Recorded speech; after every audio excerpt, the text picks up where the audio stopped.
Економските политики добија потврда од Financial Times. Пресметките на угледниот медиум ја рангираа Македонија на второто место во Европа и шестото во светот по учеството на странски директни гринфилд инвестиции, споредено со големината на економијата. Со население од помалку од 2 милиони жители и номинален БДП за 2024 година од околу 16 милиарди долари, оваа земја од Западен Балкан е пример за нација која се справува со својата тежина кога станува збор за привлекување странски директни инвестиции, стои во извештајот. Премиерот вели дека инвестициите не се само статистика, туку значат подобар стандард и подобар живот за граѓаните. Мицкоски е дециден дека промените доаѓаат полека, но сигурно.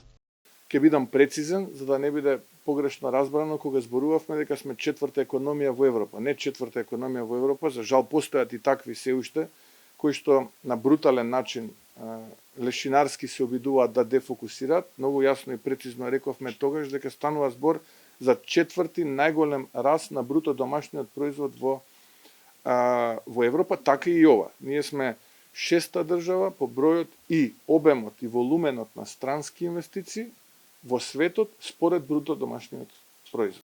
Министерот за надворешни работи и трговија пак вели дека гринфилд инвестициите значат нови фабрики, капацитети и нови работни места. Тоа е порака до инвеститорите и граѓаните. Тука вреди да се инвестира, да се гради, да се остане. Гринфилд инвестициите значат нови фабрики, нови капацитети, нови работни места. Свеж капитал што влегува во нашите градови и носи знаење, технологија и нови можности за граѓаните.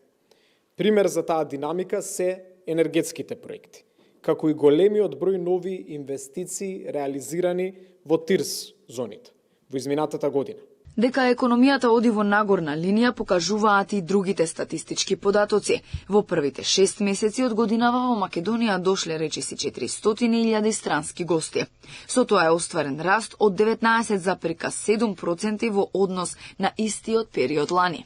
Знам што сработивме изминативе месеци, за сега после оваа туристичка сезона која ќе заврши, надвор од туристичката сезона во нашите главни туристички центри, повторно ќе имаме гости кои што ќе бидат во бројка од неколку десетици илјади, кои што ќе генерираат неколку стотици илјади преноќувања. Зборувам за бројка од 40, 50, 60 илјади гости кои што ќе бидат надвор од сезоната и зборувам за бројка од 150, 200, 300 илјади преноќувања, нешто што сме го немале во минатото. Најмногу странски туристи и натаму доаѓаат од Турција, потоа од Србија, се повеќе од западноевропските држави како Германија и Холандија. Бројот на странски туристи е зголемен и поради чекорите што ги презема државата, пред се воведувањето нови директни авиолинии и активната промоција на земјата. Во првите 6 месеци од годинава, низ двата македонски аеродроми минале над 1,5 милиони патници, што е за 5% повеќе во однос на истиот период лани.